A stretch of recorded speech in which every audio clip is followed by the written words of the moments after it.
झुकलाओगे? दूसरा जोन, 7 मर्तबा जहन्नम के बाद। सोचें, जहन्नम का जिक्र करने के बाद भी अल्लाह पूछता है, मेरी कौन सी नेमत को झुकलाओगे?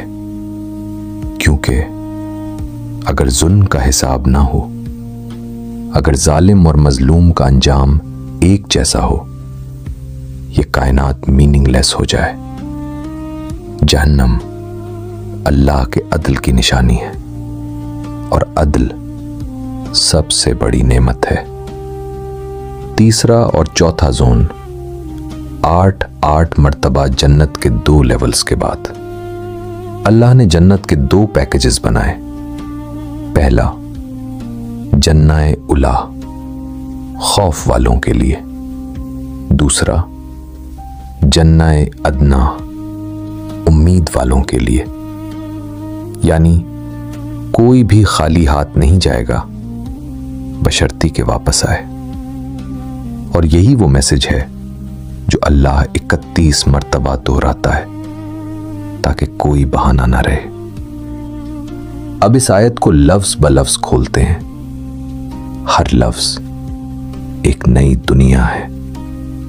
पहला लफ्ज फा, सिर्फ एक हर्फ, लेकिन अरबी में फा का मतलब है तो फिर इसके बाद, ये सब देखने के बाद भी। यानी अल्लाह पहले एक साइन दिखाता है, फिर ये फा आता है, जैसे कोई कह रहा हो, देख लिया, अब बताओ। दूसरा लफ्ज बिआई, ये वो लफ्ज है जिसे ज्यादातर लोग सिंपली कौन सी ट्रांसलेट करके आगे बढ़ जाते हैं, लेकिन इस लफ्ज के अंदर एक ऐसा चैलेंज छुपा है जो पूरी कायनात में कोई जवाब नहीं दे सकता।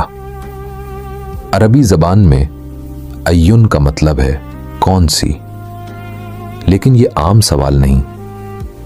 क्लासिकल अरबिक बलागा यानी इल्मे बलागत में उसे कहते हैं इस्तिफाम ताजीज, यानी वो सवाल जिसका जवाब देना मुमकिन ही ना हो। अल्लाह ये नहीं पूछ रहा क्या तुम नेमतों को झुटलाओगे, अल्लाह पूछ रहा है कौन सी नेमत को झुटलाओगे, बताओ।